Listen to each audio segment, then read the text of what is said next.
Hello students, welcome to Dayal academy. हम पढ़ रहे हैं Jane Eyre by Charlotte Bronte और आज इस वीडियो में हम चैप्टर 2 शुरू करेंगे। जेन एयर बताती है कि कैसे उसे रेड रूम में ले जाया जा रहा है and she says I resisted all the way a new thing for me. यानी अभी तक जेन एयर जो भी पनिशमेंट्स इंसल्ट्स सहती आ रही थी, she was doing it silently without retaliating.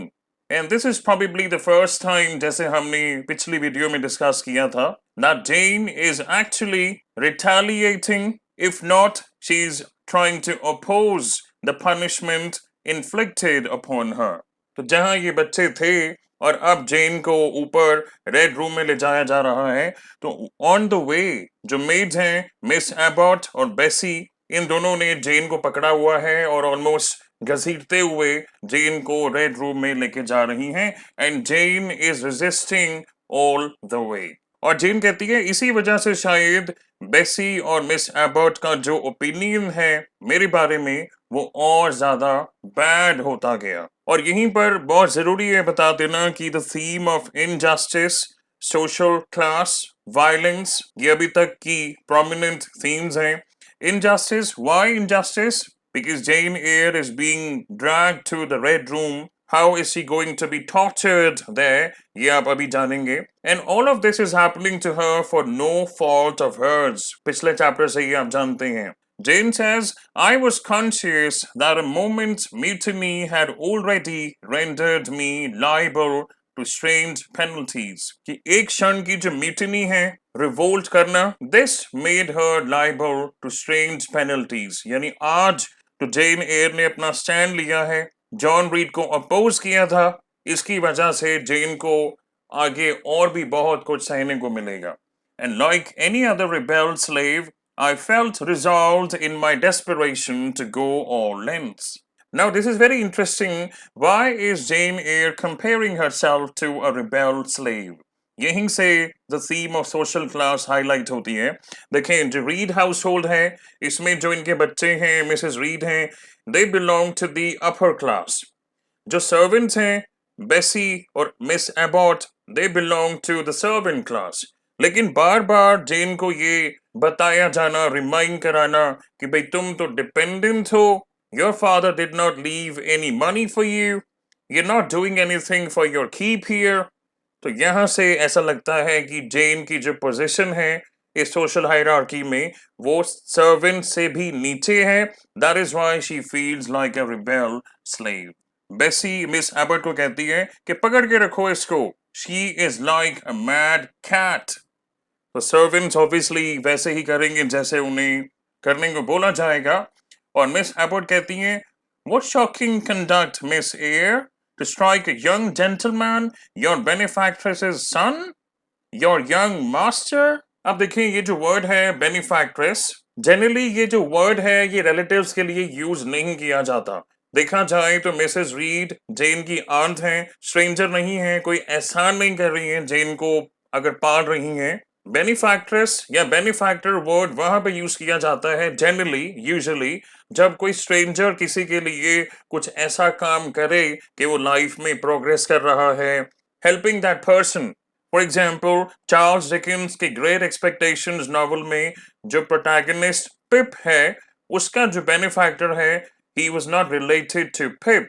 तो वहां पर वो जो वर्ड है बेनिफैक्टर समझ में आता है. But here, as you know, Mrs Reed is Jane Eyre's aunt. और यही चीज बार बार जेन एयर के मन में आती रहती है कि why am I being told that my aunt is my benefactress. Aunt एक तरीके की पेरेंट फिगर होनी चाहिए और अब उसे बताया जा रहा है कि जेन तुमने अच्छा नहीं किया अपने मास्टर को, जो तुमने स्ट्राइक किया, मारा. और जब जेन पूछती है कि वो मेरा मास्टर कैसे हुआ, am I a servant to him, तो उसे बताया जाता है no, you are rather less than a servant, for you do nothing for your keep. इसी की बात हमने जस्ट एक मिनट पहले करी थी कि जो थीम है इस सोशल हायरार्की में जेन कहाँ बिलोंग करती हैं. बोला गया है कि जेन तुम यहाँ रहने के लिए कुछ नहीं करती हो.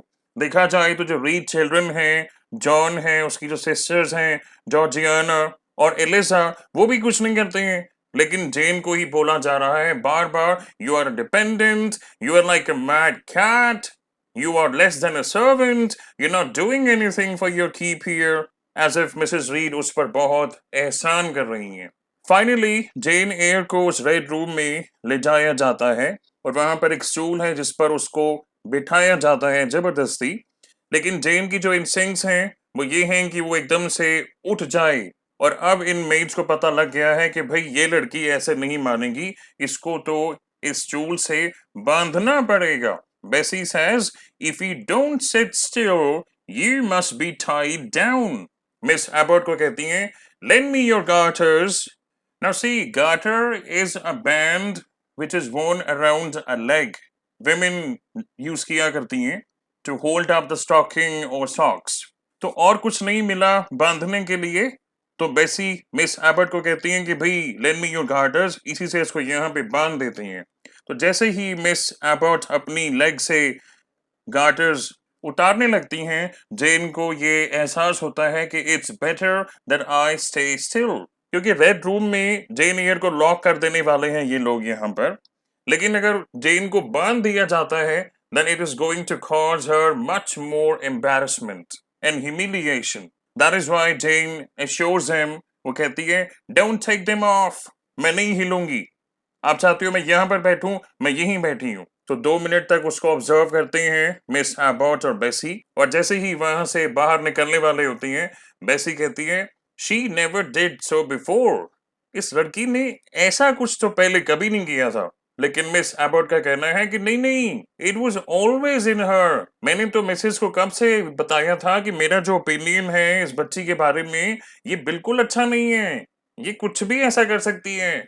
इनफैक्ट मैंने तो कोई ऐसी बच्ची देखी ही नहीं इसके एज की, और इतना कुछ करती है, इतना हंगामा करती है। So I hope students you realise कि इतना जो एग्जैजरेशन किया जा रहा है, पनिशमेंट तो ऑब्वियसली इन्फ्लिक्ट की जा रही है, ह्यूमिलिएशन, टॉर्चर, सफरिंग अभी आगे और भी होगा, लेकिन साथ में बातें भी बनाई जा रही हैं लगातार, कंटिन्यूअसली। अब उपदेश की बारी है। बेसी कहती हैं, you ought to be aware, miss, that you are under obligations to Mrs. Reed. जेन को कहती हैं कि तुम्हें पता होना चाहिए that you are under obligations. Mrs. Reed तुम्हें यहाँ पर पाल पोस के बड़ा कर रही हैं. She's keeping you here. अगर मिसेस रीड ने तुम्हें यहाँ से बाहर निकाल दिया, then you would have to go to the poor house.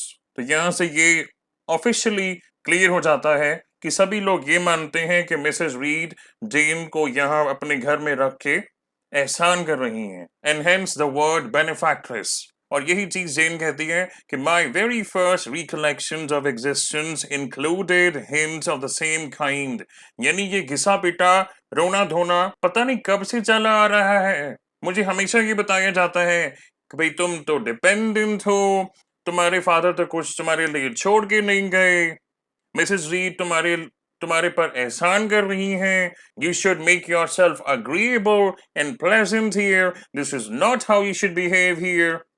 तो ये सुन सुन के जेन एयर के कान पक चुके हैं। अब मिस एबॉट की बारी है, वो कहती हैं, and you ought not to think yourself on an equality with the Mrs. Reed and Master Reed. Reed children की बारे में बात हो रही है यहाँ पे, जॉर्जियाना, एलिजा और जॉन रीड के बारे में।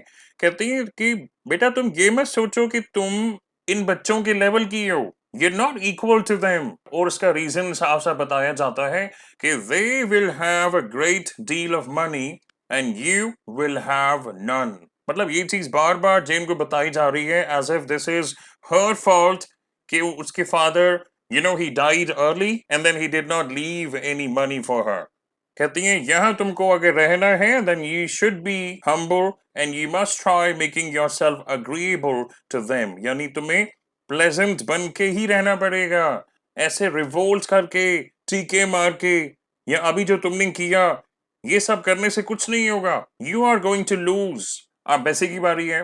बेसी कहती हैं, देखो हम जो कह रहे हैं ना वो तुम्हारे भले के लिए कह रहे हैं, वही सेम चीज रिपीट करेंगी, you should try to be useful and pleasant, तभी तुम्हें यहाँ पर रहने दिया जाएगा। लेकिन अगर तुम ऐसे ही पैशनेटली और रूडली एक्ट करती रहोगी तो मिसेस तुम्हें इस घर से निकाल देंगी। और ये जो दोनों हाउसमेट्स हैं, अब ये भगवान को बीच में ले आते हैं, कहते हैं अरे भगवान इसको पनिश करेगा, गॉड विल पनिश हर। क्या पता जब ये ऐसे तमाशा करती है उसके बीच में भगवान इसकी जान ले ले। He might strike her dead in the midst of her tantrums। तब ये कहाँ जाएगी? आपस में कहती हैं चलो चलो हम इसको यहाँ पे छोड़ देते हैं। जेन को कहती है मिस एबॉट से your prayers miss air when you are by yourself, for if you do not repent, something bad might be permitted to come down the chimney and fetch you away। यानी इस छोटी सी बच्ची को अब ये बोला जा रहा है कि तुम अपनी गलतियों के लिए पश्चाताप करो, नहीं तो क्या पता रात को चिमनी में से कुछ आए और तुम्हें ले जाए। This shows that the housemaids are not trying to comfort the little Jane at all, उसको बल्कि और डराया जा रहा है। अब रेड रूम बंद कर दिया गया है, उसे लॉक कर दिया गया है। जेन एयर छोटी सी बच्ची 10 साल की अंदर है और इन्होंने अंदर कैंडल्स तक नहीं छोड़ी हैं। अंधेरे में जेन अंदर लॉक्ड है। अब रेड रूम के बारे में डिस्क्रिप्शन जेन बताती हैं। ये एक स्क्वायर चेंबर था, बहुत सेल्डम यहाँ पर कोई लोग सोने आते थे। इनफैक्ट जब गेट्सहेड हॉल में बहुत विजिटर्स आते थे और कहीं सोने की जगह नहीं होती थी, तभी इस रूम को यूज किया जाता था। और इस रूम में जो कर्टन्स हैं वो रेड कलर के हैं, जो विंडोज हैं उनके जो ब्लाइंड्स हैं यानी जो कवर जनरली क्लॉथ या प्लास्टिक का होता है, the blinds of the windows are always drawn down, यानी इस कमरे में रोशनी आने का कोई स्कोप नहीं है। कारपेट भी रेड है, दीवारों का जो कलर है उसमें भी there is a blush of pink in it. And this room was chill because it seldom had a fire। जब कोई आता जाता ही यहाँ पे नहीं है, बहुत रेयरली यहाँ पे कोई आता है, तो यहाँ पे ना तो फायर होगी और बिना फायर के, बिना कैंडल्स के, बिना लाइट के जेन को यहाँ पे लॉक कर दिया गया है। जेन आगे ये बताती है कि जो हाउस मेड है वो भी यहाँ पर सिर्फ सैटरडेज को ही आया करती थी साफ सफाई करने। हफ्ते में एक बार तो यहाँ पे सफाई होती थी। और मिसेस रीड जेन की आंट यहाँ पे कभी कभी आया करती थी to review the contents of a certain secret drawer in the wardrobe where they were stored diverse parchments। अब देखें diverse parchments, this means different types of papers, for example letters, financial statements, कुछ भी हो सकता है जो चीजें confidential या पर्सनल होती हैं। कुछ ऐसे चीजें हैं, कुछ ऐसे पेपर्स यहाँ पर एक सीक्रेट ड्रॉअर में हैं जिनको रिव्यू करने, चेक करने मिसेस रीड कभी कभी आया करती थी। A jewel casket and a miniature of her deceased husband। देखो यहाँ पर मिनिएचर का मतलब ये निकलता है कि a small painting। जब फोटोग्राफी इन्वेंट नहीं हुई थी उस समय लोग अपनी पेंटिंग बनवाया करते थे, तो ऐसा लगता है कि इस सीक्रेट ड्रॉअर में in the wardrobe along with all these things there is a miniature painting of her deceased husband, यानी कि जेन एयर के uncle mister read. Mister read को मरे हुए 9 साल हो चुके हैं और इसी चेंबर में, इसी रेड रूम में ही डाइड। तो रेड रूम का पूरा डिस्क्रिप्शन देने के बाद जेन कहती हैं alas no jail was more secure. क्योंकि जैसे आप जानते हैं कि इस रूम में बहुत कम लोग आते जाते रहते हैं। इस समय ना तो यहाँ पे फायर है, ना कैंडल्स हैं, ना कुछ है, और अकेली जेन को यहाँ पे लॉक कर दिया गया है। अब इस रूम में एक लुकिंग ग्लास है and when Jane sees herself in the looking glass she sees a strange little figure gazing at her। तो ये जेन की रिफ्लेक्शन है लुकिंग ग्लास में। लेकिन आप जानते हैं कि जब छोटे बच्चे बहुत डर जाते हैं तो इतने अंधेरे में और ऐसे माहौल में जब जेन अपनी रिफ्लेक्शन देखती है लुकिंग ग्लास में तो उसको एक स्ट्रेंज लिटिल फिगर उसे गेज करती हुई दिखाई देती है। With a white face and arms specking the gloom and glittering eyes of fear moving where all else was still had the effect of a real spirit। अपनी reflection के बारे में बात कर रही हैं जेन, कहती हैं It looked like one of the tiny phantoms, half fairy, half imp। अब देखें imp के जो डिफरेंट मीनिंग्स हैं उनमें से एक मीनिंग होता है a small evil spirit। तो जेन की जो साइकोलॉजिकल स्टेट है, आई होप आप समझ पा रहे हैं कि कैसे जेन को अपनी रिफ्लेक्शन लुकिंग ग्लास में कैसे उसे परसीव कर रही है और दिमागी अवस्था जेन की क्या है इस समय।